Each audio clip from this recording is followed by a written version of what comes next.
have a little bit more of an engaging conversation with everyone. So without further ado, I introduce you to our two main panelists tonight.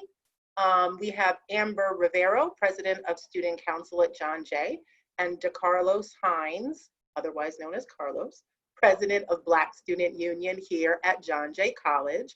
And I will kick it off by asking Carlos the question. Really talk to us about how we got here, how did you get involved, and let's have a dialogue between you and Amber. Hello, Danielle. Thank you so much for allowing us to be a part of this discussion. We understand how important it is to talk about race, talk about police brutality, and the things that has happened in light of George Floyd. Just so everyone know, we didn't decide to do what we've done just because of George Floyd. He was as the saying goes, he was the straw that broke the camel's back, right? So how did we get involved? We got involved by sending a letter over to President Mason, and we asked President Mason if she could speak on to the student body on what was going on within society, especially with police brutality. And then within that letter, we put some things in that letter that we thought would serve the students well and would change the way the institution is being handled in terms of diversity and race classes, et cetera. What BSU wanted to really look at, we said, okay, what we have is protests that are going on around America. We're doing some other things with other organizations, which is all great, right? But what BSU really wanted to do was look internally. We wanted to see, okay, we have some type of influence within our own school. So let's take a look at some of the areas within our school that should be changed and need to be changed. That's when we decided to write a letter to the Department of Chairs, to every chair in John Jay, and ask the chairs to do some specific things to help diversify the curriculum. And we wanted to make sure that the letters of solidarity that we were receiving were more than just words on a paper, but they were going to be put into action so that our students and our institution can be changed from the inside out. So that was the goal of us getting involved, and that's how we got involved. And really, we want to see change within John Jay, from the curriculum changes to diversifying the content, to having faculty that look like the students that they serve, and some other areas that we really find is useful so that John Jay can truly represent the student body that we serve. So, Carlos, I know you mentioned that the BSU statement that was written originally was not only in response to George Floyd's killing. And I just want to ask you, can you just elaborate for our guest and for the community why you had to say that, and just how it felt as, you know, a Black male in America, or even a person of color, that some people were creating so much outcry around his death, but had maybe not ever been aware before his death? Yeah, so a part of BSU's agenda for this year was to highlight the areas within John Jay where we see racial justice are not equally disseminated to, right? We had no idea that it was going to be on this scale, but it was certainly a part of what our agenda was going to be for the year. When the situation happened with George Floyd, we had a meeting and there was this urgency of now. It was no longer, let's work on this for this entire year and let's slowly, get into this process of how we're going to be looking at things at an equity level. But the situation with Floyd really thrust us into it. And we had no other choice but to speak, and to speak loudly and boldly. And that's what we did. And we were a little apprehensive about the speaking, because we didn't want to speak from an emotional place, right, Amber? Like, as Black people in America, as Black students, as a Black male, we have to have that conversation, right? Like, our parents speak to us, when we get our driver's license, and they say stuff like, this is what you do if you get pulled over. You do not hide your hands. You put your hands on the steering wheel. You respectfully address the officer, right? Don't reach for anything quickly. If your license is in your back wallet and if your license is in your wallet and you're sitting on your wallet in your back pocket, when the officer comes to the car, you have to say to him, sir, I am going in my back pocket to get my driver's license, right? So Black people are taught these things in America.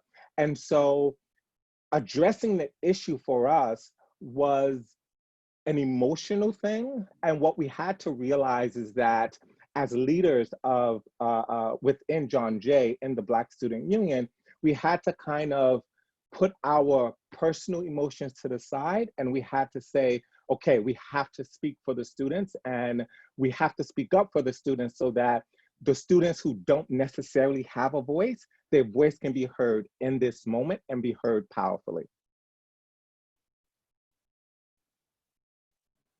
Thank you. And one thing that I know continues to be at the forefront of these conversations is just the longstanding traumatic effects that events like this, have on the Black community and on minorities as a whole, right?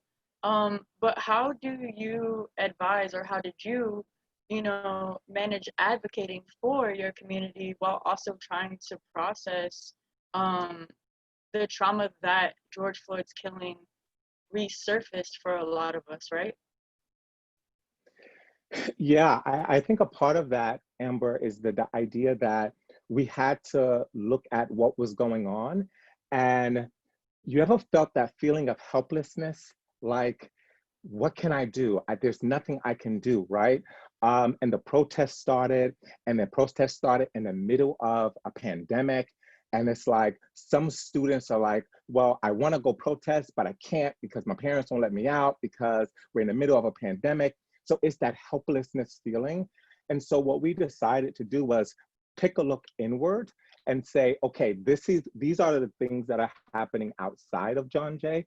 How can we look at some of the things that are happening inside of John Jay, and how can we stand up for those things? How can we change those ideals? How can we be students of influence from within the walls, even though we may not have that much influence outside in the larger society, right? And so that's what really gave us our motivation. It gave us our power, right? We heard our voices, and we heard the voices of the students, that when we look inwardly is one of the things that we can change. It's one of those things that we can work on. It's one of those things that we know that if we talk to the right people, if we have the right conversations, that things will begin to change. Some things will change quickly, and other things will change over the course of time. One of the things that BSU put in our letter to the department chairs, and I think it was also in the letter to President Mason, that we want change not in 2 or 3 years. We want change now, right? We understand that some of the demands that we put in our letter, they will happen over time. We're not ignorant to that idea, but we do know that some things can begin to happen within a semester, and then other things can happen within the academic year. So we're looking for these changes, and some of the responses, well, a vast majority of the responses that we've gotten, Amber, has been incredible, right? We have many, many departments who have signed on and said, I'm with you, and conversations are starting. Conversations that, because of President Mason, have started before, right? But sometimes, you know, sometimes conversations may die out and other big things may happen, like you have a pandemic and you have a budget crisis, right?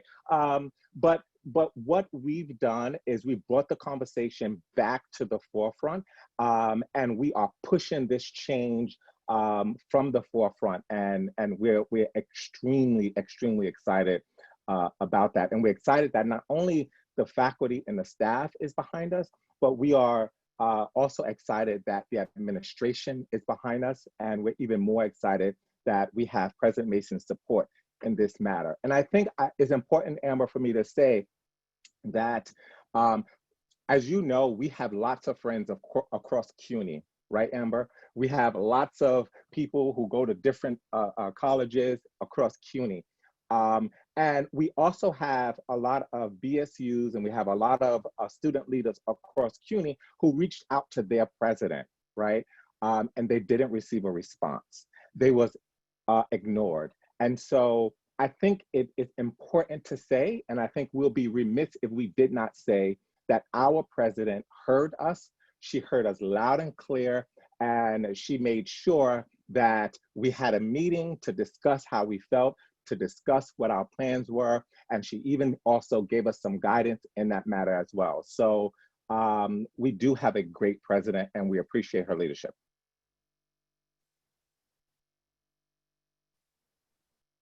And so I just want to touch really quickly. So you said that the faculty, staff, and administration have been very responsive and very collaborative to BSU's ask and demands of the institutional changes, the curriculum changes, and just even taking this seriously, making it a priority within, you know, our community at John Jay. How do you feel like more collaborative work could be done? And also, what would you do, or how would you advise other students, right, and empower other students to be a part of, you know, the work that BSU is doing? Because what I believe is that this year, BSU showed the John Jay community that you don't have to be in student government, and you don't have to necessarily be a well-known activist to step up and do what you need to do and be a voice for your community. So how would you encourage other students to be a part of the work that BSU is doing? And what areas do you feel like the college could still be a little bit more supportive or collaborative of your acts? Yeah, that's a great question. So the first part of the question is, how can the college be a little bit more collaborative, right? BSU have a 5-phase process, right? We are currently in phase 3 of this process, right? So what we're doing is making sure that the departments are held accountable, right? That their letter to us, their commitment to the demands that we ask are actually put into action, right? That's important, right? That there's action behind what each person has said. So that's the collaborative part that we are constantly looking at. That is the collaborative part that we are always paying attention to. Who is actually listening and who is actually doing the work and putting the work into action. So that's the first part. And we will continue to monitor this until phase 5 of our agenda is completed. We're only in phase 3, so we still got some time, Amber. Time that we don't feel is on our side, but nonetheless, we still have time. Now, for those students who are looking to get involved, who are standing on the sidelines and asking, hey, how do I be a part of this? We have several ways that you can get involved, right? One of the ways that you can get involved is definitely spending time on calls like this, right? Because it is in moments like this where we get to hear your voices as well, right? It's not just BSU's voice, it's not just student council's voice, it's all of our voices. So that's very important, to make sure that we are part of conversations like this. The other ways that you can get involved is BSU has a newsletter that go out, a monthly newsletter. Definitely join that newsletter. You can hit us up via DM bsu.jj on Instagram, be a part of that. Another way, excuse me, you can join us is simply sending us a message and say, hey, how can I be a part of this change? We definitely need people to be a part of this change. And at the end of this discussion, Amber and I would tell you a big thing that we're starting. And you all will be extremely excited to be a part of that. But hold on, we're gonna tell y'all shortly, all right? And so these are ways that you can definitely get involved with what we're doing, and we're happy about it. And we know that we need your support. It's not just the 2, 3, or 100 people that are members of BSU. It's all of us as students, and we can make a change. With that being said, Amber, BSU put out this statement to the President Mason. We also put out a follow-up statement a couple of weeks later to the department chairs demanding 8 items of action that we want to see across John Jay, right? And we know that you and I have been talking from the beginning of this thing. And so how did Student Council decide to jump in and to get involved and to let Student Council voices be heard as well? Thank you. So, as many of you know, the last administration, Carlos and I both actually served on as transfer representatives. We were in the same cohort. And the weekend before I was sworn in, so the last weekend of the previous administration, Carlos and Daquan brought up the conversation within our organization about how they were feeling with the current state of racial injustice and what had happened with George Floyd, and called on student government to take action and show, you know, what our stance was as an organization. So what ended up happening is we came together collaboratively, myself and the former president of student government, Musarat Lamia, as well as with many students within student government. And we wrote a statement basically showing where we stood at as a student organization and, you know, an organization for advocacy about the Black Lives Matter movement, about racial injustice, and what we hoped that the John Jay community would take away from how we felt as students, especially in light of our Black student community, and ways that we could be more supportive and just build awareness. And so in a series of events that happened, BSU's statement happened, BSU called a meeting together with, you know, different people around the college, students, staff, and faculty, and that was extremely powerful. And so we saw that in the first weeks of my administration as president of student government, that many of the issues that were important to students, but also were important to me personally, were just the exact same issues that BSU were fighting for and were putting to the forefront. And so student government, of course, was, you know, willing to and excited to collaborate with Carlos and BSU and any other students across the campus, whether they were in organizations or not, about asking for more transparency, more solidarity, and just more awareness within the John Jay community. And then we also just continued to discuss, you know, within our organization at student government, what that looked like. So the many different angles and facets that we would like the college to examine. After the college had a forum in June, I believe it might have been June 13th, that President Mason put together to allow the students to come and ask questions and share their feedback. Some students walked away feeling really, you know, at least hopeful that the conversation was had in the middle of the summer, right? It wasn't necessarily a regular semester, so that was good. Some students walked away feeling like the conversation stayed on one topic and never really allowed for any deviation. And there was a lot of questions and a lot of feedback and maybe even a lot of hurt and anger that they didn't necessarily get the chance to express in a safe space. And so the next thing that we did as student government was put together a student-led forum, and of course invited, you know, Carlos to be a part of that conversation so that he could talk about BSU's demand of the chairs, BSU's statement to President Mason, and the ways that he needed us as student leaders and student government and the student body to collaborate and support what he was asking. And to also just update us on the work that BSU is doing in those areas. but we also invited other student leaders from across John Jay that are student activists, students that aren't necessarily student executives of clubs, and also Timothy Hunter, who is USS chair and the only student board of trustee within CUNY right now. And so we had many different angles to discuss the different ways that the student body felt John Jay could be more progressive, more inclusive, or just take more responsibility as the only criminal justice school within the CUNY system and the top criminal justice school in, the United States. And we had that discussion with students, and we're continuing to have that discussion as an organization and with students. And we collectively took the information that was gathered at that student-led forum, and we've already begun to have a conversation with President Mason and the VPs and the administration about what the students would like to see and how we can implement that.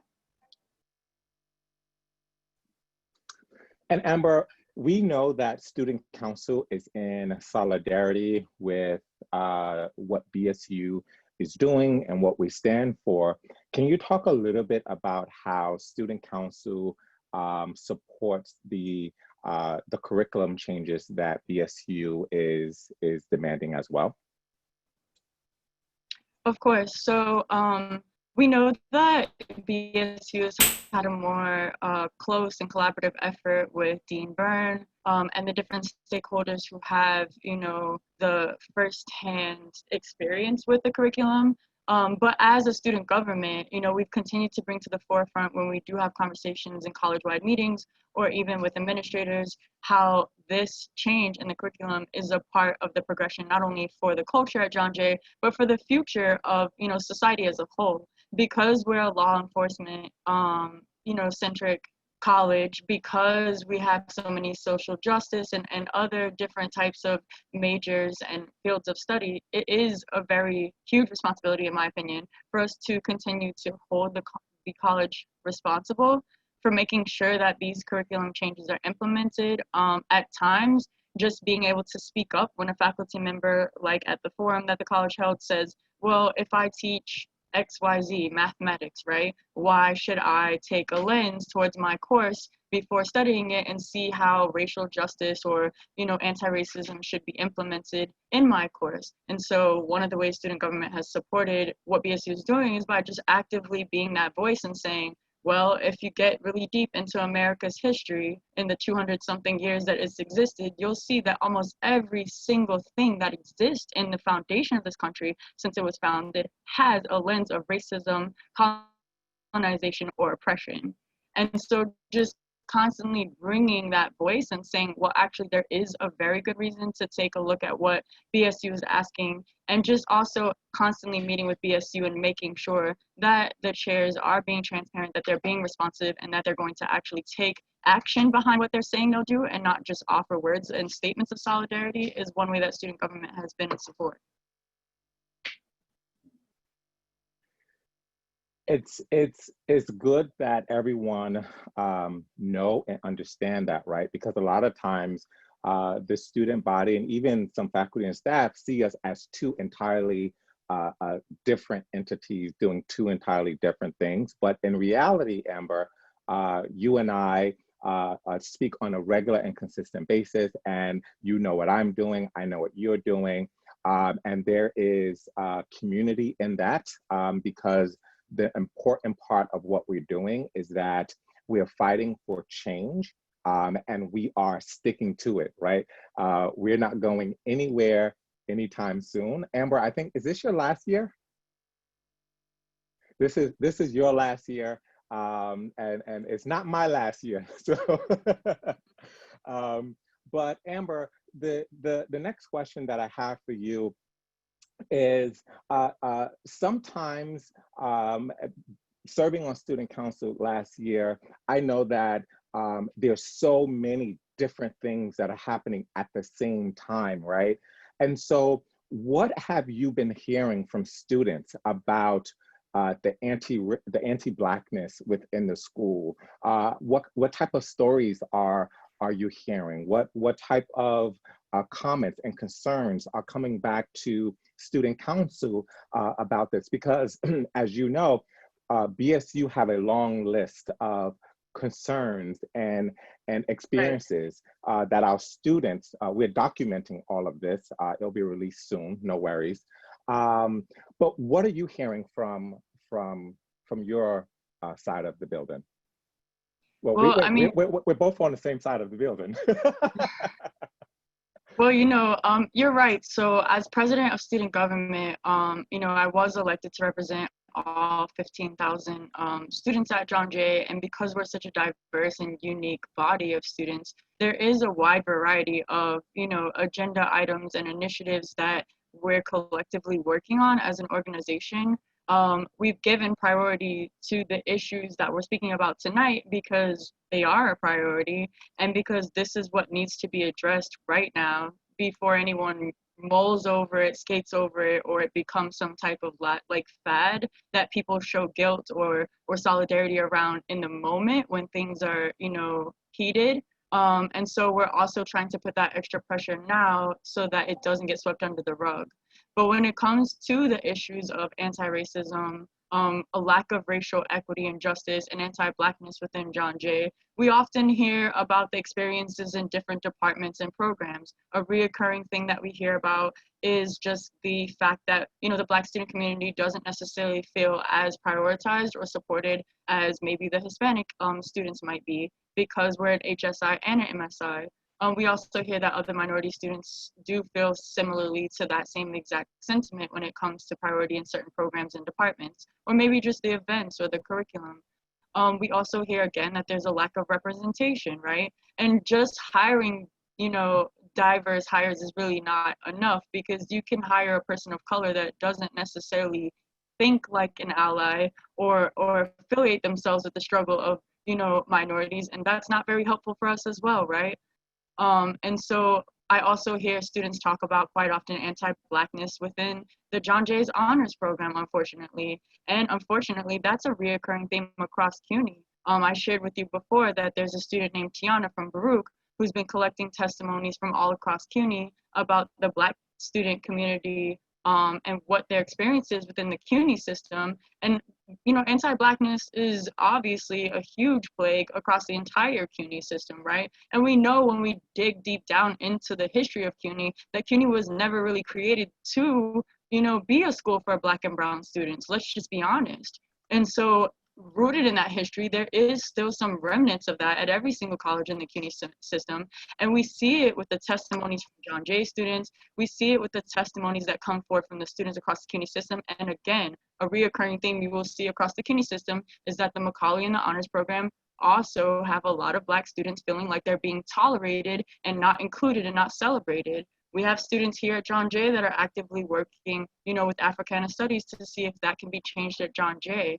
But showing that it's not only an issue at John Jay, but a reoccurring issue within the CUNY system means that this is institutional racism and that it's something that we need to take beyond even the walls of John Jay and say, let's advocate for what students' experiences here within the four walls of our college, but let's expand this and come in solidarity with other CUNY student leaders and student governments and make sure that, the university system takes this into context and says, hey, how can we make this a more inclusive place?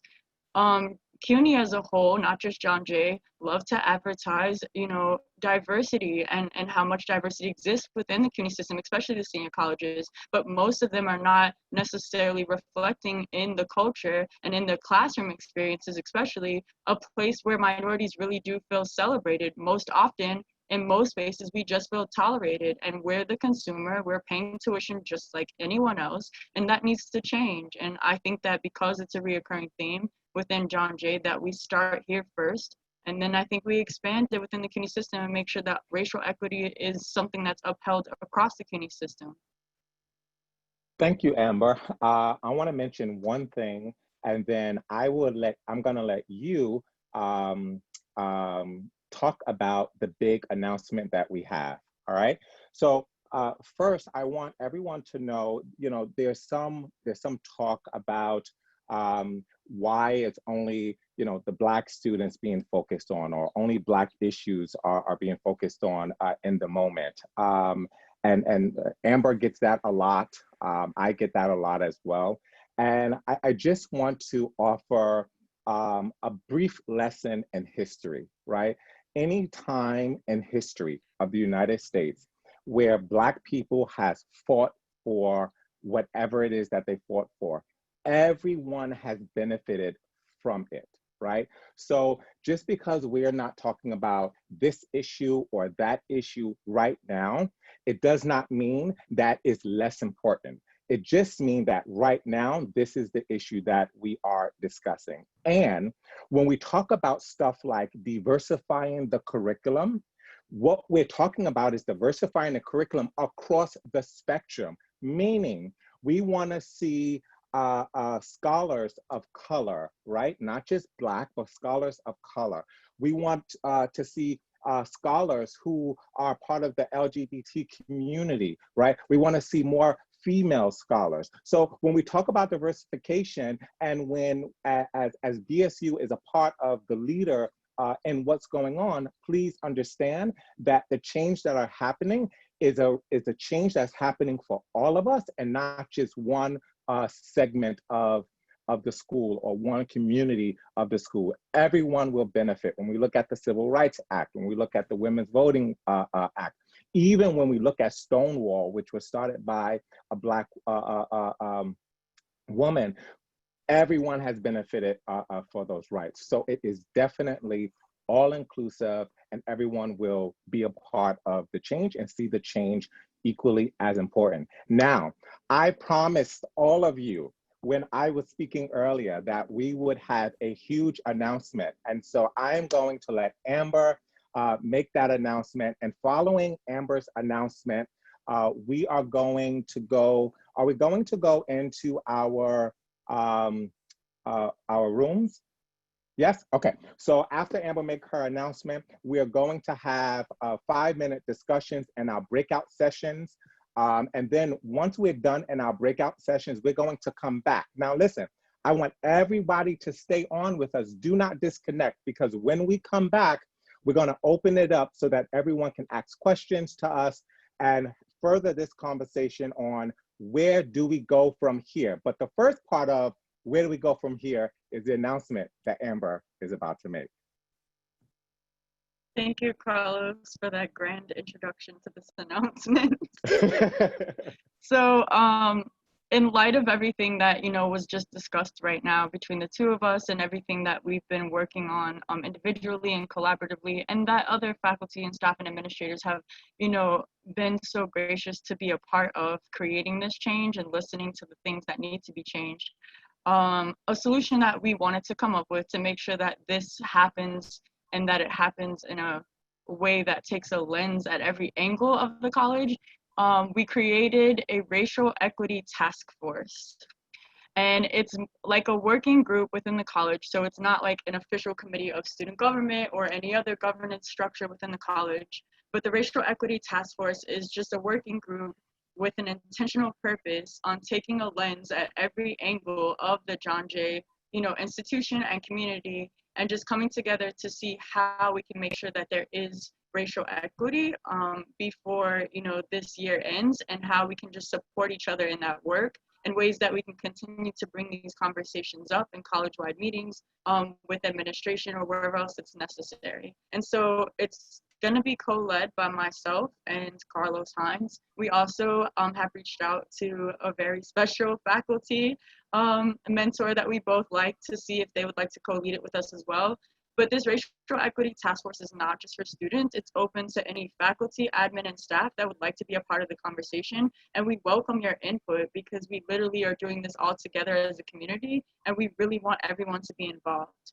We're hoping to have monthly meetings surrounding these topics. And the first meeting we would like to have on August 27th or 28th, so that it can be a week before the President's Town Hall.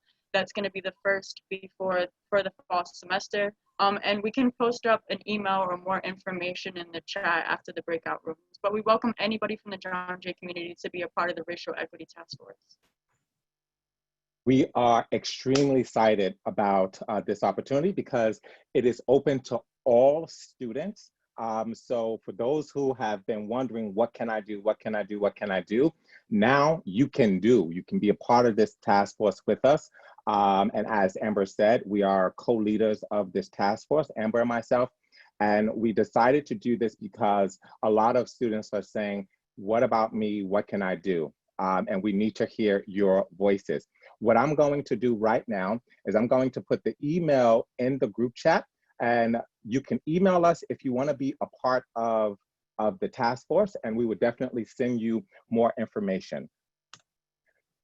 Danielle, we're going to kick it over to you and John. Great, thank you so much. And I promise everyone, we will have an opportunity for some Q&A, as Carlos said, but we definitely wanted to allow people to go into some breakout rooms, to have a little bit of dialogue with one another, just to talk about the topic of race, right? So I have my handy dandy breakout session guru, John Salamak, who will be putting the topic in the chat so nobody has to write it down because I see people writing. So we will be talking about we'll have 3 different breakout sessions, and we'll only be talking for about 5 minutes, so give everybody an opportunity to chat. We'll come back, have a little bit of dialogue around that. Carlos and Amber will lead that, like, you know, what came out of your group. And I promise we will have time at the end to ask some questions of both Carlos and Amber. So the first one has to do with how old were you when you understood the concept of race? What happened? How was it explained? And then also the last time that I talked about race was when, and how did it feel, right? So we're gonna spend a little bit of time in our groups talking about those 2 things for 5 minutes. So give everybody an opportunity to speak. And then we'll come back together with the magic of technology. So John, take it away.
Hello?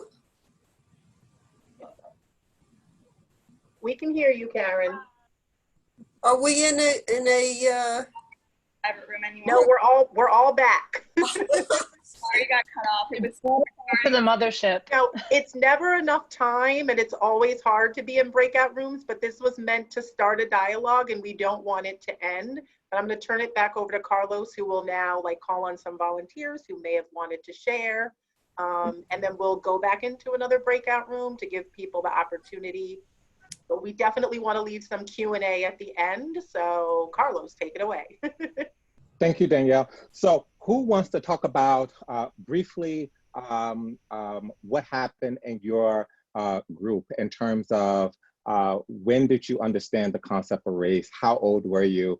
And what happened? Who would like to be the first to share? Oh, don't make me pick on somebody.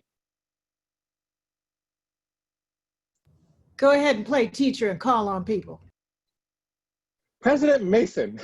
No, that was not what I meant. That was not what I meant. But I won't be shy. We had a very diverse group.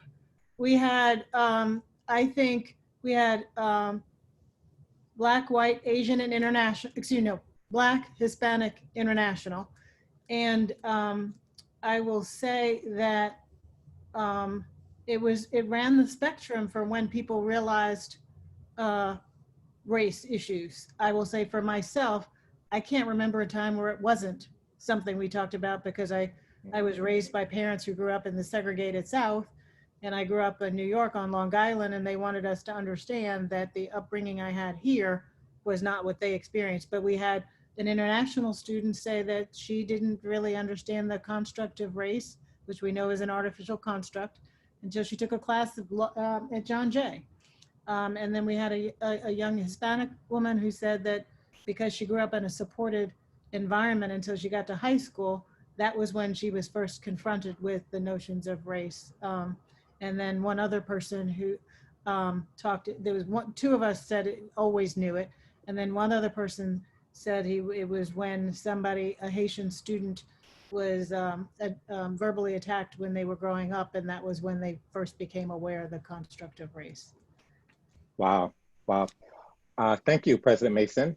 And one other person would like to share what happened, what you discussed in your group?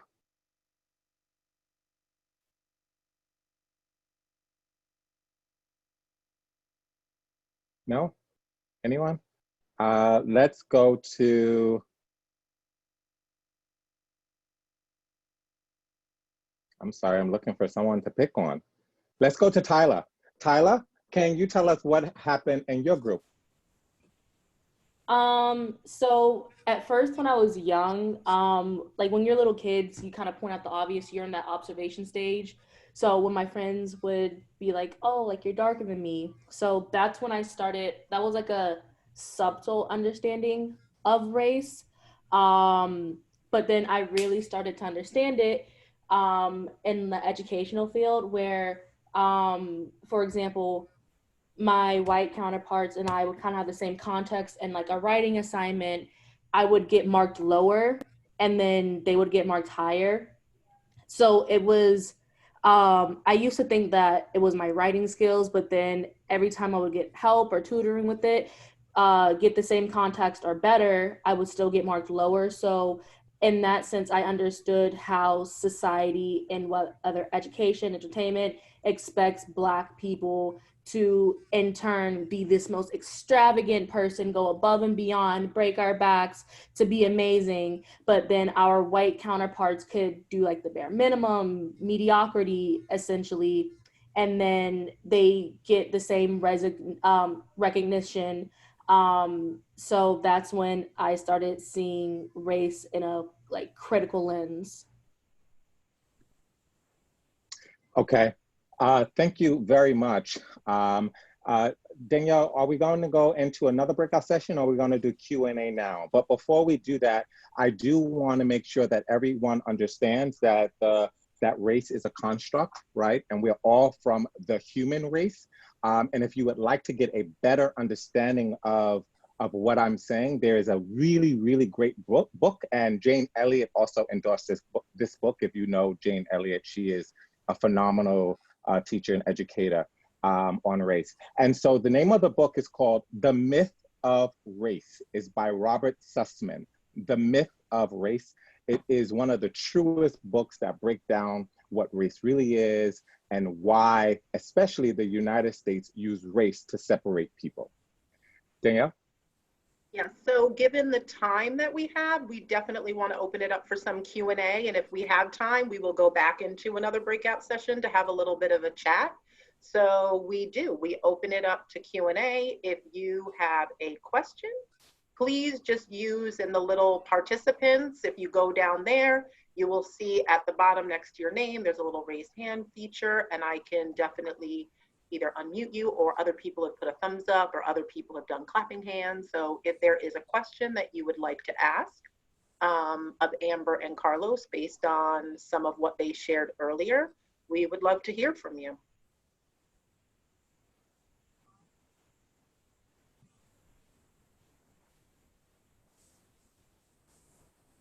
If not, we're going back into the breakout rooms. I want to just say quickly, while no one's asking a question, Carlos and I had a meeting with, someone that was at the college that was willing to be an ally and just collaborate with some of the work and the questions that we're asking around what students want to see, right? But this person had previously had some openly just asked if they would be willing to, explain their reasoning and their intentions behind that. And in that conversation, what came of it was just the explanation from Carlos and I that while we would like to hear some transparency, some thinking and intention behind why this person's behavior was, came across as openly racist or just oppressive, right? The follow-up to that was, we know that it's uncomfortable to have these situations, even with, our white neighbors and community members that want to become allies and want to become educated.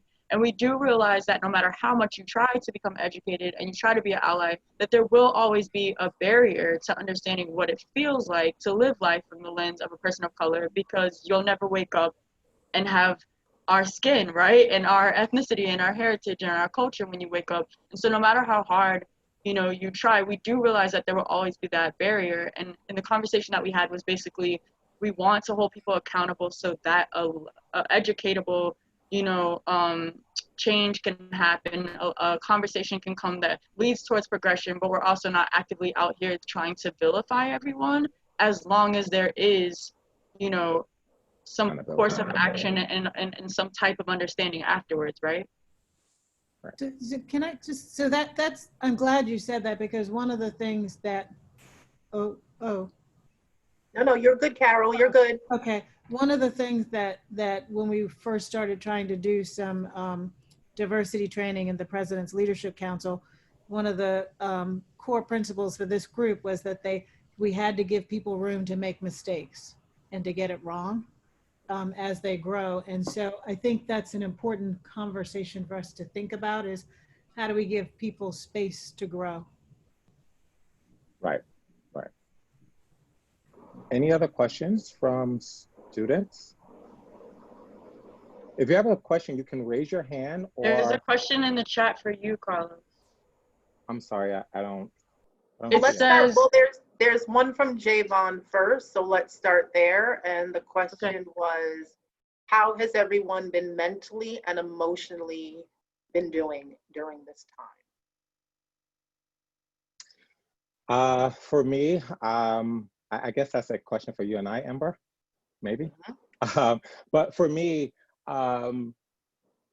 emotionally, it's day by day, taking one day at a time. I put a lot of my energy into the work that I'm doing as president of BSU and trying to make changes at John Jay. That's what I focus on. And also just celebrating the small moments, right? Celebrating the moments where we have some small victories, and allowing that to propel us into, or me into, the next day or the next week. You know, we live in a moment of social media, so we're constantly hearing about police brutality and other things that are happening to Black people, and it takes on your soul, right? Having these discussions over and over and over again. It's tiring. It really is. I have a group chat with a bunch of friends, and we literally we'll be talking about an issue, and then all of us just bust out and crying and saying, like, why does this have to continually happen? But we're also motivated in the fact that this will end with our generation, right? Like, it is incumbent upon us to change the trajectory of what's happening in this country. And irregardless of what anybody say, and regardless of all the negative things that we see, this generation will change what is happening in this country. And we are motivated and we are dedicated to making sure that we see the change within our generation and not, you know, 4 or 5 generations down the line. Amber, do you also want to answer the question? Sure. So I just really believe it's funny that this question was asked because it's a question that comes up quite often, I think, especially in, you know, spaces of color, and it's a very important question to ask. So thank you for asking it. But it's really weird because I just had this conversation with Danielle and Carlos this last week. I don't know if Danielle remembers, but it's been a process for me, right? At times it's awoken things in me that I have always subconsciously felt, but try to push through and try my best not to focus on because it can become very overwhelming and it is traumatizing. At other times it's enraged me and it's given me, you know, the passion and the tenacity to get out there, like Carlos said, and lead and be a voice and be an advocate. But I also personally shared that, and this is where I'll be vulnerable at, you know, just recently last week, I woke up at like 2 a.m. or 1 a.m. with a whole anxiety attack because my husband is African American, as well as, you know, my children, you know, are multiracial. So I have 2 boys. And so a lot of the things that I personally have always felt around the experience of the Black community and what happens with police brutality and just like how oppressive and aggressive and how many stereotypes that are harmful exist within the Black community that seem to be a lot more intense than even what most of us go through as minorities, even though we also experience it. A lot of those things I've always been aware of, but over the last few months as student government president and having friends and family that were African American, I personally thought that it was selfish for me to even focus on how I felt as a person because I thought that my role was to be there for everyone else, to fight for everyone else, to speak for everyone else, and to support everyone else so that I didn't feel in any way that I was being selfish and saying me too. But what happened in that process is that I didn't personally process how I felt in my close relation to this issue. And so I woke up at 2 a.m. with an anxiety attack and was like, oh my God, what if my husband goes outside and gets killed? Like, you know, and I didn't want to have that moment, but it happened and it was raw and it was real. And I needed to experience it to realize that while I was being there for everyone else and advocating for everyone else and speaking about everyone else, I wasn't also paying attention to how I feel or even reaching out to anyone to have a conversation about how to mentally and emotionally process that fear, right? And it is a real fear, and I may not ever be able to overcome it, right, because of the world we live in. I didn't even realize it until last week, and we're how many months into this conversation being at the forefront, right? And that's just me being vulnerable. So I would say it's a process. Yes. Thank you. So we do have a comment in the chat that Carol would like to address, and maybe I should, sorry, President Mason, I should just go back and find it. So part of the question has to do with, it's a question for Carlos, but it's multi-layered because Carol is woven within the conversation. So did you feel all these issues when you were running for student council president? Because part of this discussion is understanding who are our allies versus adversaries, and people tend to use this issue of institutional racism to boost their image. These issues that everyone is addressing now, are we holding Carol Mason accountable for not addressing this sooner? And I think that Carlos. So am I answering first or? Yeah, I think you should start because the question is directed to you. Okay. Thank you, President Mason.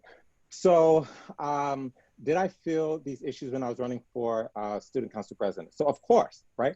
I'm Black, I'm in a Black body. I was born, raised, and bred Black, right? So these issues are always at the forefront of my experience as a Black male and my experience as a Black leader.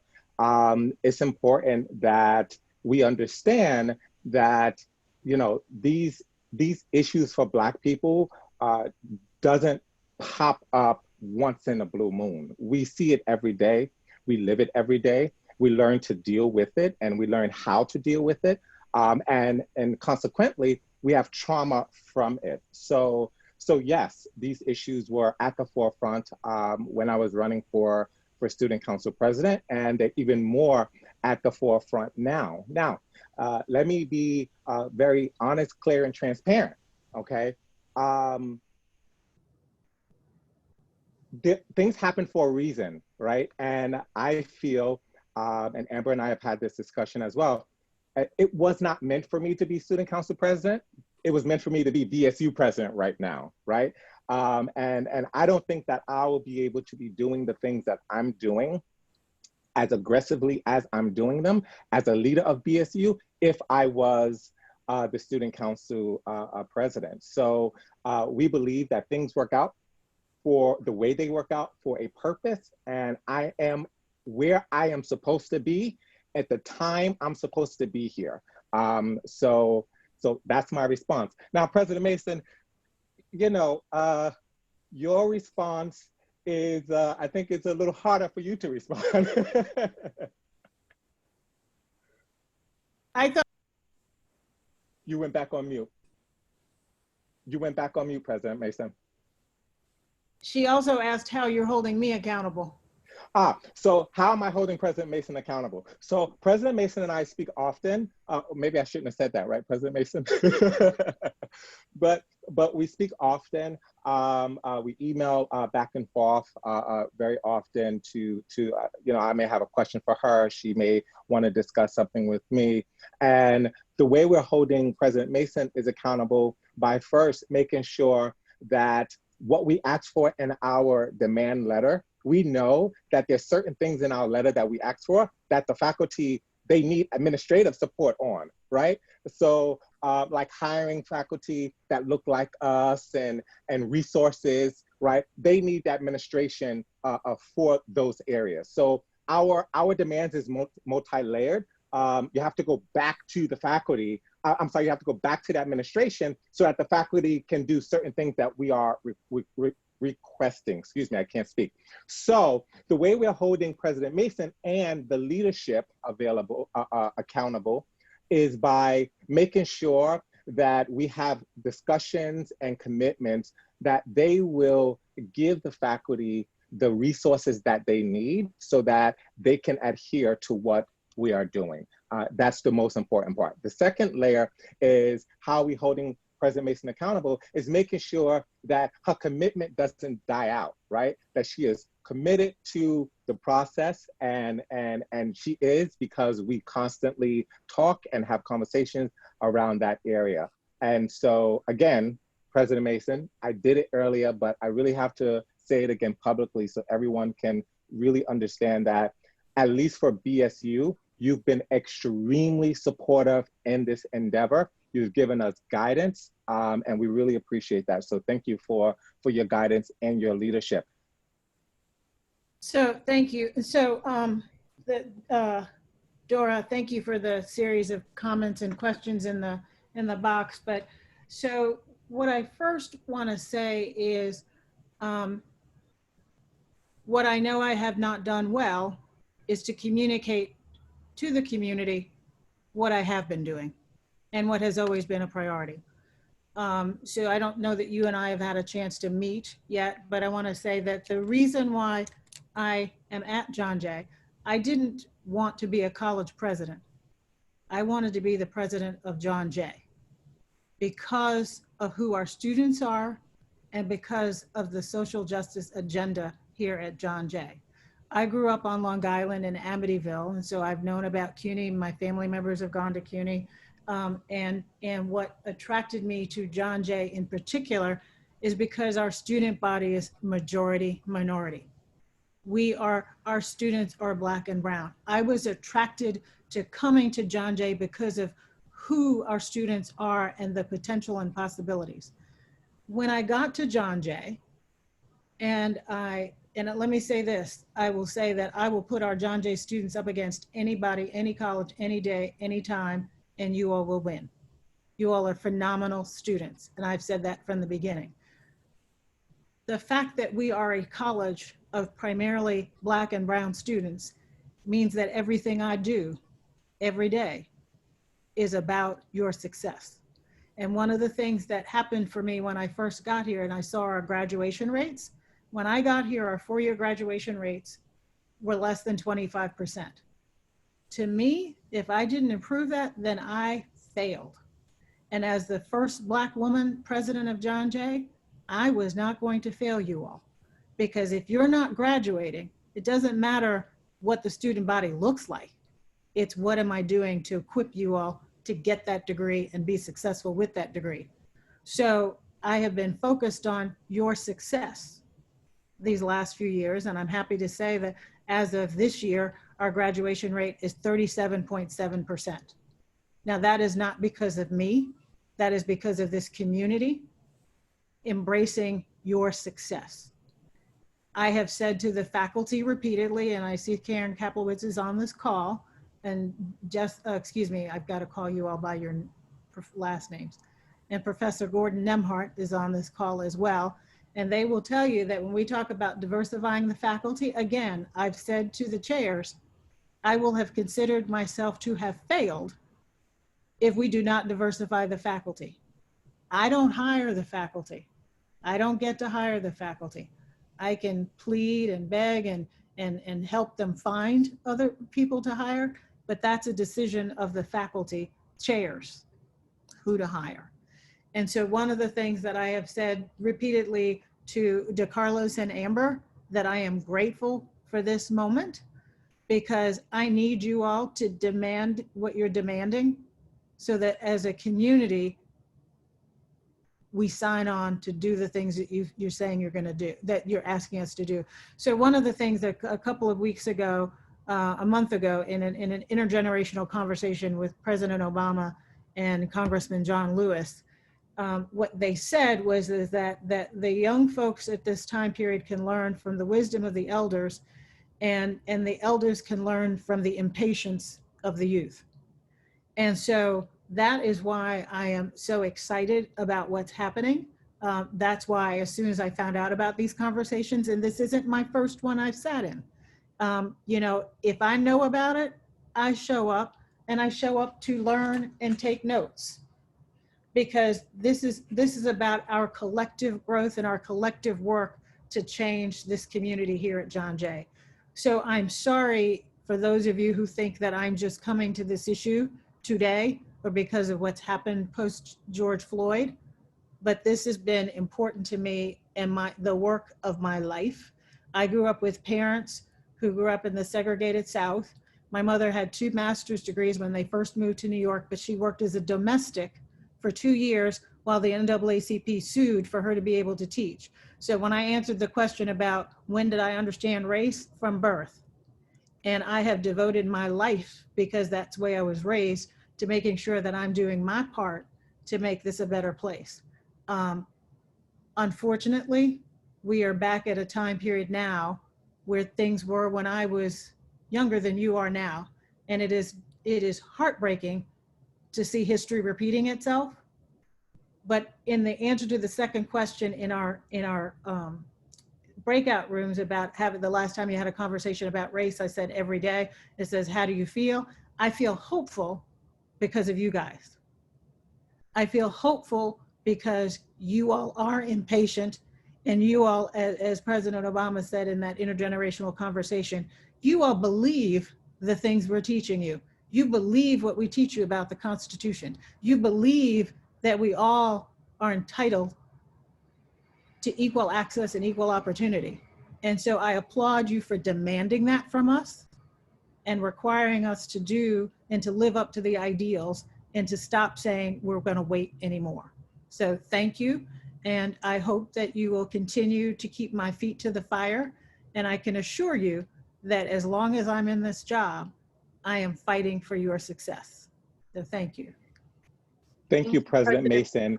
And Danielle, I just want to say one thing. As a student, right, it's important that we make sure that we don't take things personally and we be respectful. Some of the comments that we see in the chat is blatantly disrespectful. And if you have a question, you can ask your question. If you disagree with what someone is saying, you can certainly ask another question, but please be respectful in the comments in this Zoom. Please be respectful. Thank you. Go ahead, Danielle, next question. Thank you. So Antaro was next. Oh, there he is. Okay. Oh, Antero. I think I got it. You got it. There you go. Hi, guys. Hi. Thank you, President Mason, for addressing that, and also thank you to Carlos and Amber for this as well. So I just, from hearing what you guys are saying, I kind of changed up a bit what I was going to say initially. So I don't want to continue, and I don't want to make it seem as if it's, at first it may seem like a negative thought, but it's actually more of a positive sense. I don't know if it's the same for you, Amber and De Carlos, and this question is for you two. Obviously, I just have a year in at John Jay.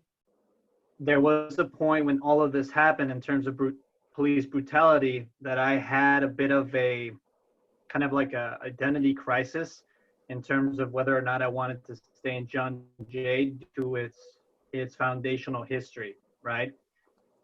But within that contemplation that I had, I realized that that's so much an easier choice to just give up and just disassociate. Instead, work within the institution that you're in and see what you could do for the better. So my question to you guys is, how did you deal with that personally in terms of being two students of color, pursuing the career you guys want, against also fighting against racial injustice and police brutality, and yet within an institution that, I'm not saying that it's all bad apples, but nevertheless, it is a historically founded police school. Amber, you want to take that first, or you want me to go first? You can go first. Yeah. Antaro, I knew what I was getting into when I came to John Jay, right? I did my research. I understood with John Jay. I understood the programs that they have. I knew that they had a forensic psychology BA MA program that I wanted to be a part of. And I also know that it was one of the CUNY universities that had a Black president. So I knew what I was getting into. And so, however, of course, you don't know the inner workings and the policies that are shaping up and taking place that may or may not benefit me as a Black male, right?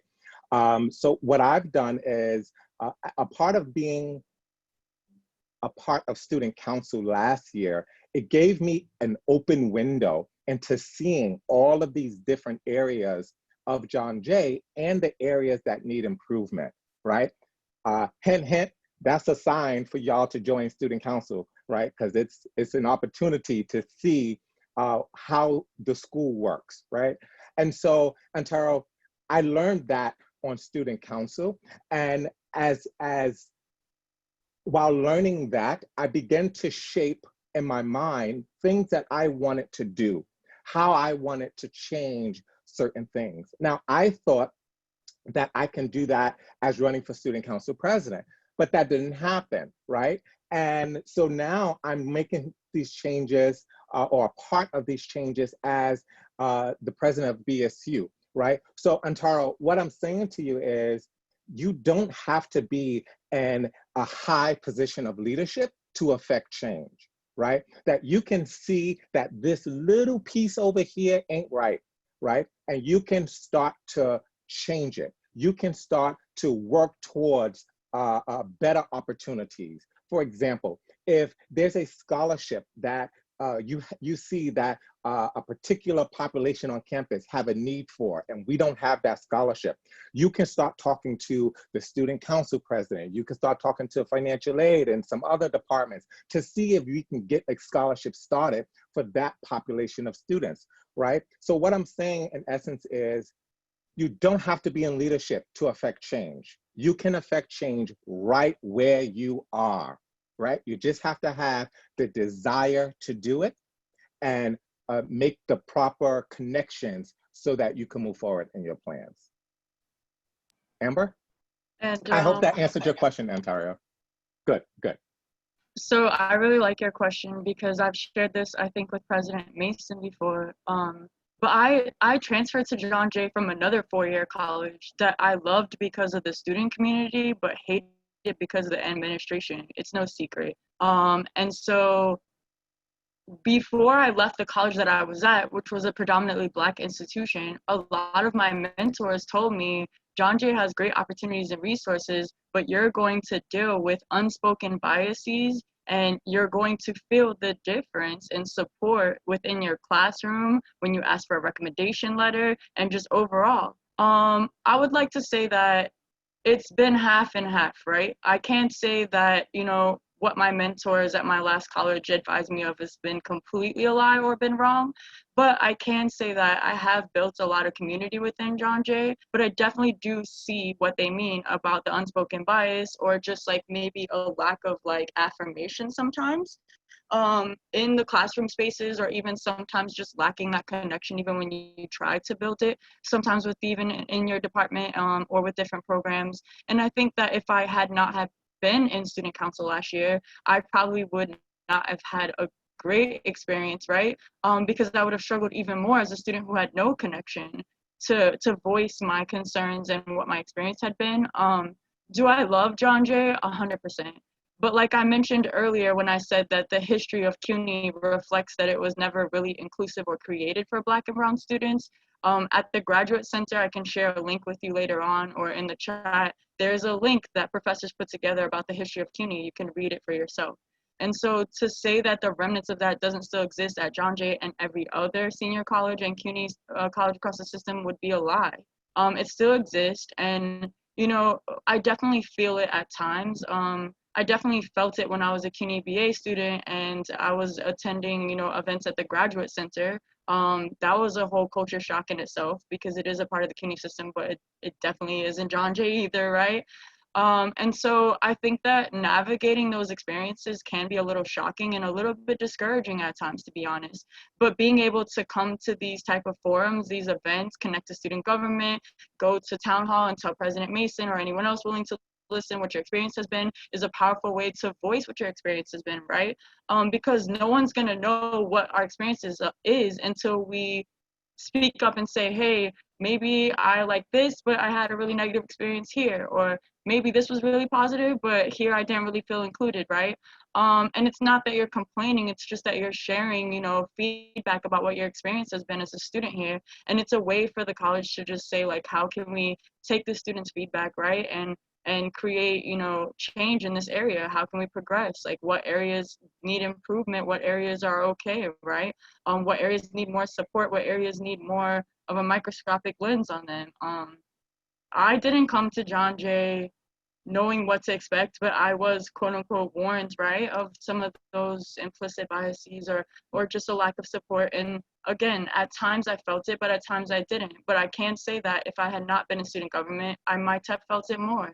So I'm happy to be here to advocate for students and be a voice for students. But like DeCarlo said, you know, there's no reason why you can't also do that. And there's lots of ways, right? I mean, I don't know. I think you shared before that you were a graduate student, but I could be incorrect. But, you know, just producing like really revolutionary and amazing research that no one else has done. Coming to student government or the administrators of staff and saying, I really want to create a survey around these issues. Has anyone ever asked graduate students about these issues? That's a way to create change. Coming and showing up to committees and being a part of committees on behalf of your community, right? Or even the students that you're a part of, like creating a small group or a safe space for students to exchange conversations, creating a Discord server channel to talk about what you hate or what you love about John Jay. Those are all ways that you can be a part of the change and that you can create change. And I think like even the research part, right? Just coming up with something revolutionary that like opens the eyes of everyone within the John Jay community, but also just everyone in general in society is also a powerful way that you can be a part of the change. And there's so many ways that you can be empowered here, and no institution is perfect, right? So you can't expect that from anywhere you go. And I do think that at John Jay, we have a better experience than my friends that go to predominantly white institutes upstate within SUNY, right? So I don't think it's all a horrible experience, and I don't want to make it seem like that. But I feel like there's a lot of ways that you can be involved and make change, and I would encourage you to explore whichever one is best for you. Thank you. So we're going to push it a little longer if everybody's okay with that, because we have 4 people that really want to share. So I'm going to just read your names in order so we know what we're, the order that we're doing. So Tyler, you're up, then Merv, then Javon, then Michelina. I know, Merv, you put yours in the chat, so if you want me to read it for you, I can do that, or you can unmute yourself, but Tyler, you're up. Hi, everybody. So I just kind of wanted to talk about the difficulty of structural change. And I just really, again, want to give props to Carlos, because my 2 years at John Jay, it's hard to essentially call out the president of your institution. It is very hard to kind of cross those boundaries, not even boundaries, but go above and beyond for what you believe in and what is right, and especially calling out on your president. That was a big step that essentially I've never seen anyone take, but Carlos has been that person to take it, especially when it comes to this. So we have to commend Carlos and essentially see him as a student going having these conversations with the president, because there's only but so much that Carlos can do. As much as we all as students want to change how faculty is, we want to change the infrastructure of John Jay, we don't have that power.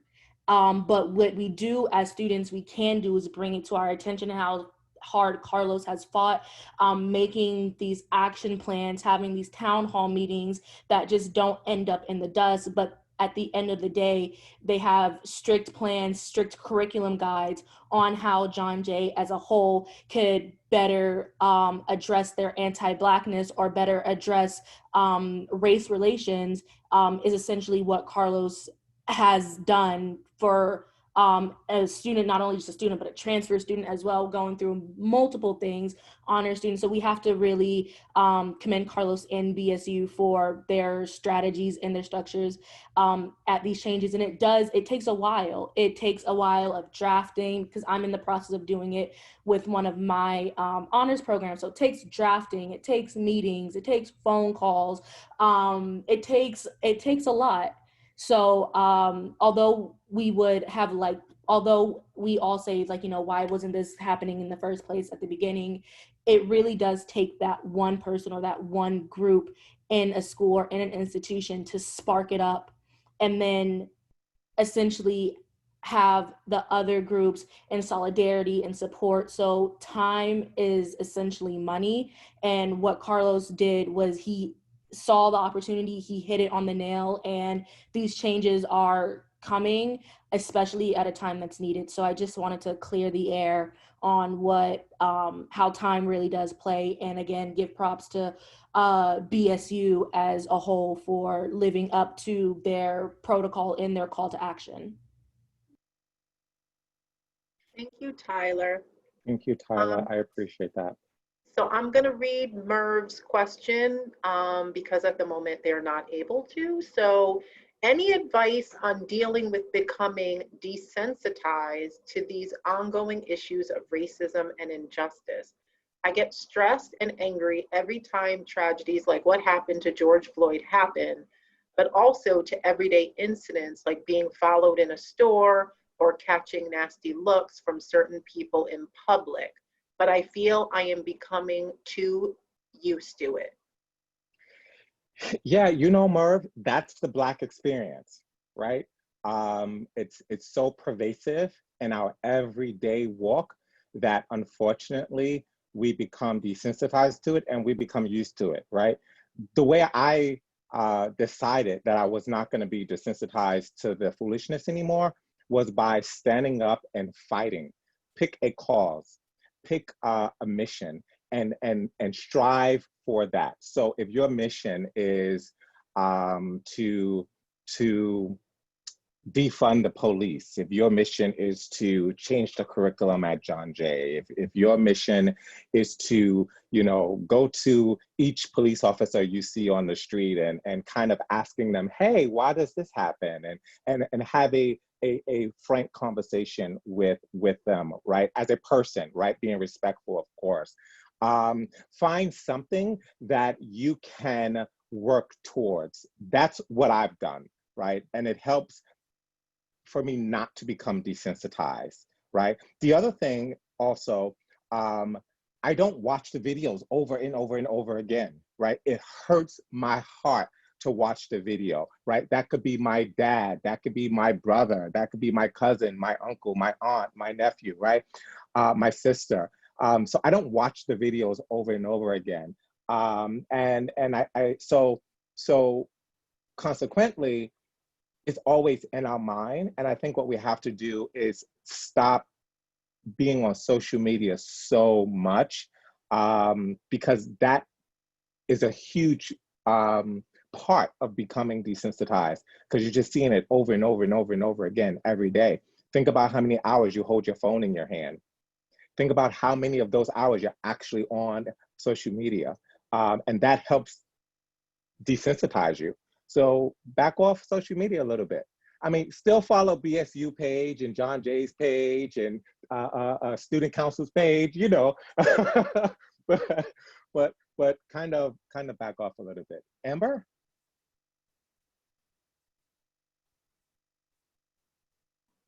Sorry, I was trying to unmute myself. I think I agree with everything that Carlos suggested, but I also say that it's really important whether you're experiencing everyday images or experiences of racial oppression and microaggressions, whether they be visual or verbal. I think it's really important whether you're experiencing that or not for every human being to have a great support system. And if you don't necessarily have access to a support system, at least having access to a safe space. So if you don't necessarily have a therapist or a church community or a family that you feel like you can process these things through, you need to find that one or two people in your life that can be a safe space for you to basically process these things, because the world is not going to change overnight. And while we do also get affected by the more graphic and horrible sides of racial injustice and violence, right? And we also learn about it in school, so that there's time that we have to process away from that. There is the daily situations that you're going to continue to combat. For me personally, sometimes I address them right on the spot, and then sometimes it's a little awkward. And I think the other day there was a really crazy situation where I dealt with racism and some microaggressions in the supermarket that I go to all the time, right? And I thought, do I correct this person right now and say you're completely out of line and I feel sorry for your coworkers? Or do I just say this is a very uncomfortable conversation with me, have a nice day and move on? Which role do I take right now, and what repercussions is it going to have for me in front of my child, because my child was sitting there right at that moment. And so I wanted to be an activist and put that person in their place, right, and just let them know hey, I don't have to deal with this anymore. But in that moment, I just felt it's not really the wisest thing for me to do right now in front of my daughter, considering I have to come here all the time. Let me just let this person's ignorance go, and tomorrow maybe I'll decide that this is a fight I want to fight. And it is a daily thing. And we are kind of unfortunately conditioned to just overlook it and become desensitized to it, because we grow up in an environment where we really don't know any other way to cope with it or have a choice. But I agree with Carlos, finding what it is that is your outlet to fight these injustices. You know, even if you don't get into arguments with your racist neighbors every day, right? Maybe just coming to the college and being a voice here is like your outlet where you do feel like you can create change and you do feel like there's a capacity for progression. And I just think that it's really important to have someone you can process these things with, because they are going to continue to happen every day. Yeah, and I think the other, if I may just add briefly, Danielle, if that's okay. The other thing as well, you have to excuse me, I talk a lot from a psychological standpoint because I'm a psychology major, right? We can't live in the past, right? We can use the past as a barometer to move forward. We can use the past experience as an opportunity to learn as to what to do and what not to do. But one thing we cannot do is constantly live in the past. So when we look at John Jay as an institution, what happened in the past matters, but for me, what's happening right now matters even more. It's even more important that these topics are brought to the table. It's even more important that everyone is working on the same page at the same moment in time. You know, when you look at structural changes, as President Mason has been working on her entire life, when you look at structural changes, you see that at different levels of the change, you have different people at these different levels, right? And it's not often that you get everyone on the same page at the same time, right? And we're in a moment in John Jay right now where not everyone, but the vast majority of people are on the same page. We have President Mason and the leadership on the same page. We have the department chairs on the same page. We have most of the faculty on the same page. So instead of looking at what did not happen in the past, focus on everyone is on the same page now, and now the change is happening. And I have to let you know that the change is happening quicker now. The conversations are more prevalent now than they've ever been before. So although we may not see the change like right now this second, please understand, and Amber can attest to this, and the faculty and the administrators on a call can attest to this, there is conversation that is happening behind the scenes in every meeting about the change that is being done, about ideas of moving forward and how to move forward. So let's focus on what's happening now, and let's put all of our energy into what's happening now versus what happened or what did not happen in the past. Thank you, Carlos.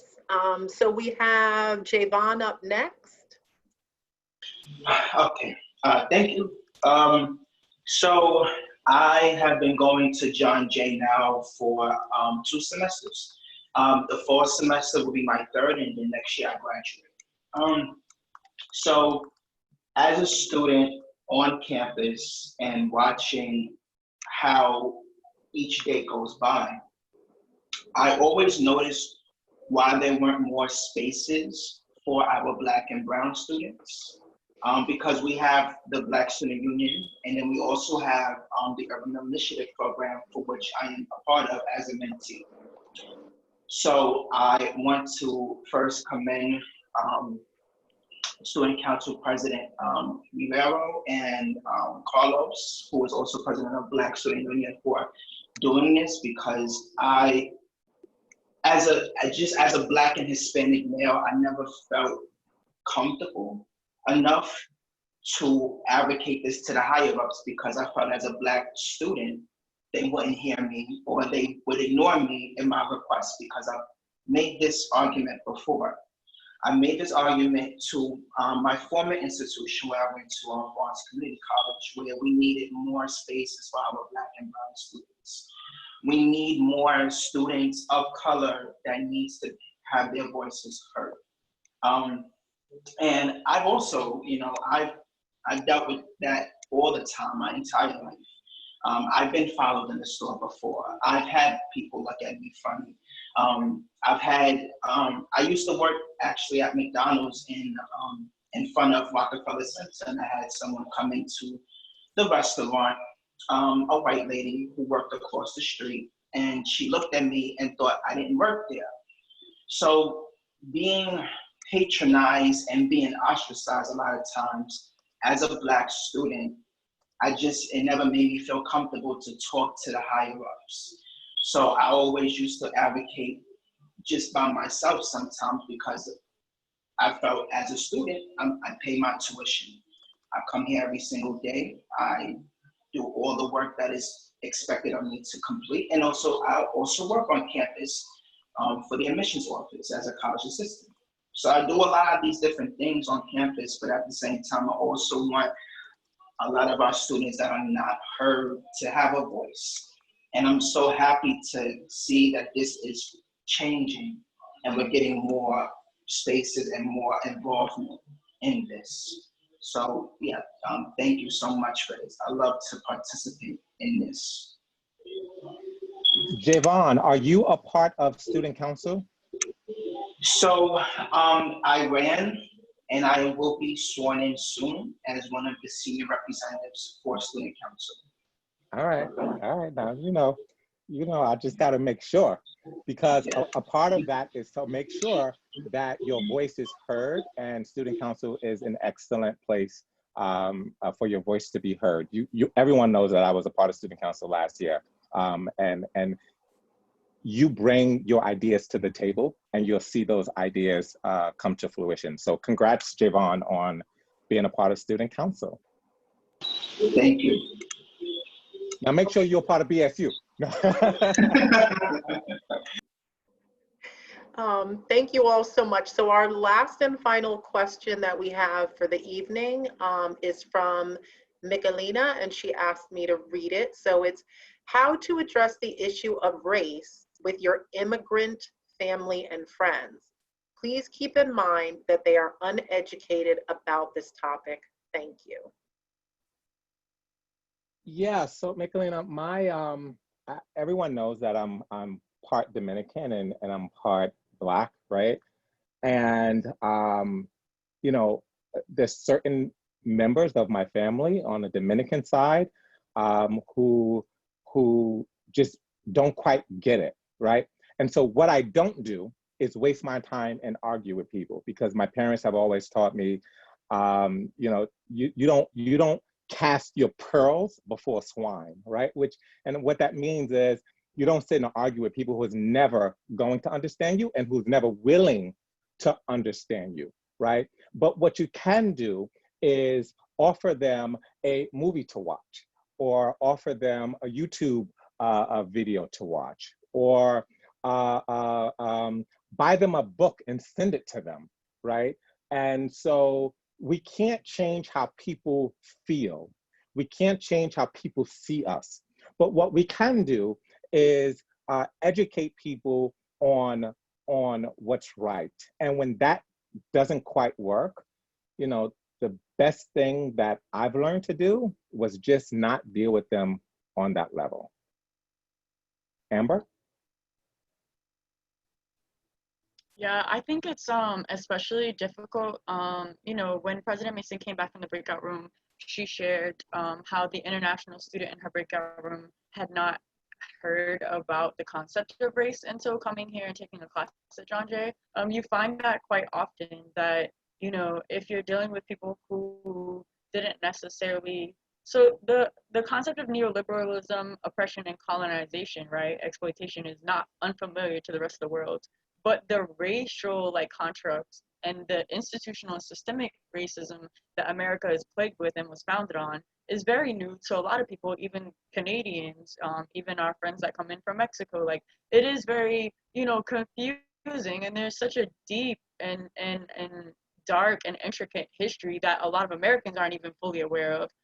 So to expect, our immigrant family and neighbors and community to also understand it is just kind of I guess a little bit of a high expectation. I think I agree when Carlos says that there's ways that you can just share, resources for those family members to educate themselves on it. But I also just want to say that sometimes, you know, you can stress yourself out trying to educate people on something that maybe they have no willingness to be educated on. And so it's great that you want to take on those conversations and help be a part of that progression. But if you see yourself moving in a direction where you're getting stressed out or it's becoming toxic, walk away, because it's really not necessarily your job to educate people. And there is plenty of resources. You can Google anything under the sun. And so if a person really wants to be educated and aware and become a part of, you know, the conversation and the change, then I think that there's ample resources for them to do so on their own. And I think that if it becomes toxic and it becomes stressful, you should walk away from it, and you shouldn't, you know, feel that it's your burden to educate those people about it. And I think, like Carlos said, that's the old saying, right? Don't throw your pearls before swine. If you see that you're giving people, you know, information and there's not even a slight reaction that looks like they're interested in what you have to say, then walk away. And you never know, the seed's been planted.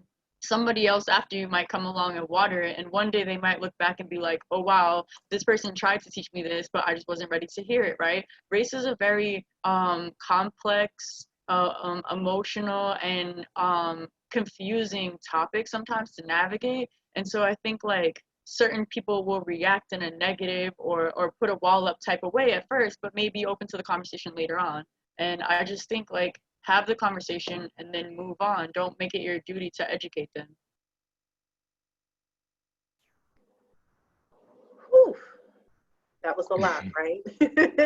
This has been an amazingly energetic and engaging conversation. And we really want to thank everybody who has joined us. But before I close out, I'm going to give Carlos and Amber just a minute each to kind of close out a little bit, and then I'll come back, a little bit of wrap up, and there's more to come. So Carlos?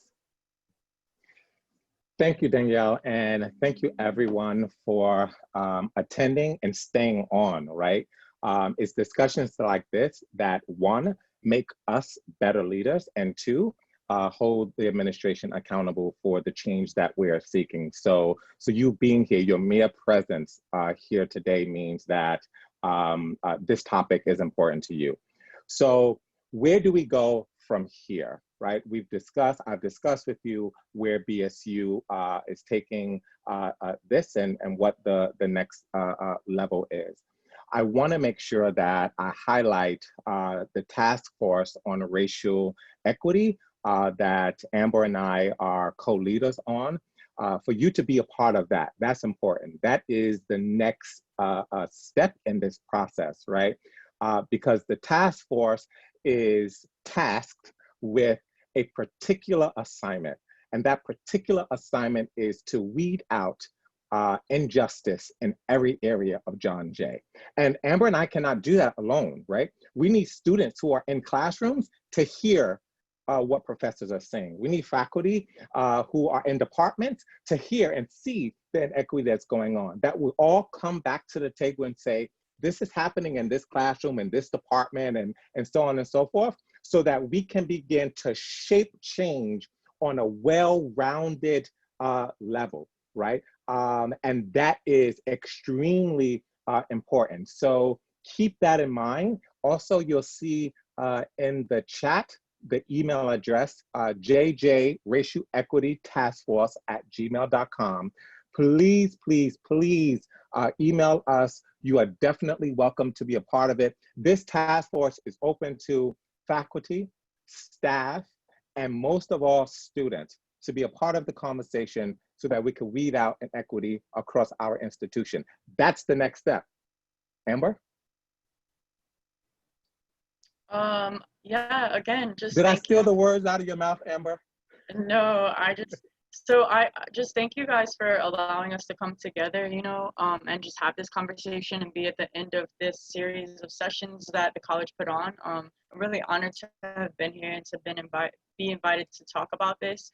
I think I want to say that, you know, while it's really tragic that it took all the way until 2020 me for these conversations to become urgent, I'm not going to let this opportunity lay dormant, because my parents and my grandparents did not have this opportunity. They didn't have the opportunity to stand up against racial inequity. They didn't have the opportunity to speak out against gender inequity, and they don't have the opportunity to ask for inclusion and actually expect something from it. And so I'm never gonna lay, by the wayside and not take action when the opportunity is here, no matter how long it took or what in history had to happen for it to take place, because like the change has been long overdue. So why not take advantage of it now? I also just want to share, I agree with Carlos that being a part of the racial equity task force with us would be an amazing way to create change. Obviously, there's no real like governance or requirement for attendance. It's a working group, and we would like anyone who's interested in being a part of that change and that conversation with us, you're welcome. The email is in the chat. I also just want to say quickly that I put the article link in the chat to the article that talks about the history in the 1960s about how Black and brown students had to protest and fight during the civil rights movement to get open admissions into CUNY. And you need to see that our history started there, and it'll probably continue there. And so don't be afraid to stand up and ask for what your rights are, and to ask for equity in your institution, and to ask, for a great education while you're here at CUNY, because this is how we started at CUNY, and this is how we're going to continue to fight. And I shared that so you can see that, the people that came before us opened the door for us by protesting and fighting to get entry into CUNY. And so it's now our responsibility to continue that fight as Black and brown students and as students at CUNY, period. And I'm excited to be here. I'll put our email in the chat again for anyone who wants to contact Student Council. And I'm excited to see what happens this year. Great. So again, we want to thank everybody for coming together. As Amber mentioned, this was our 4th event in our series, but we have decided as a small committee, it will not be our last. So it might be the last for the summer, but we've decided that these conversations, as we've all been talking about, are so critical and so important. So we will be also adding having conversations with the Latin American Studies Department as well to add their voice to this conversation. And I would be remiss if I did not thank all the sponsors who did make this possible: Africana Studies, Black Student Union, the Center for Student Involvement and Leadership, McNair Program, the Office of Alumni Relations and Alumni and Annual Giving, SEEK, and Student Council. And in particular, I would like to thank the committee members that worked week after week to figure out who should we pick, what alum. It took a lot of work, but I think that we've all been really proud and excited that we've all been able to come together over the summer to have these dynamic conversations. So Dr. Teresa Booker, Dr. Jessica Gordon-Nemhart, Makita Jordan, and my trustee BFF now, Megan Serrazzo. It's been such a pleasure to work with this team week after week to make sure that we're bringing the right conversations to you. And it's clear from this dynamic conversation that we've had tonight and that we've had over the past 4 weeks that we're doing the right thing, and that we will continue to keep this work alive and going. So thank you all so much for your honesty with sharing, being vulnerable. I know these can be sensitive topics, but it's important that we have them. And thank you, President Mason, for being on with us and really just listening, and obviously to continue this work, because this didn't just all come about because of what happened. You have been dedicated to this work, as many have indicated. And I think we all know, as somebody put in the chat, they came back to John Jay because of the work that you've been doing. So let's all just continue to partner together, as both Carlos and Amber have suggested, and continue to make John Jay the best that it can be. So we hope that everybody has a great night. Thank you all so much. Thank you. Bye. Bye. Thank you again. Goodbye. Night. Good night. And I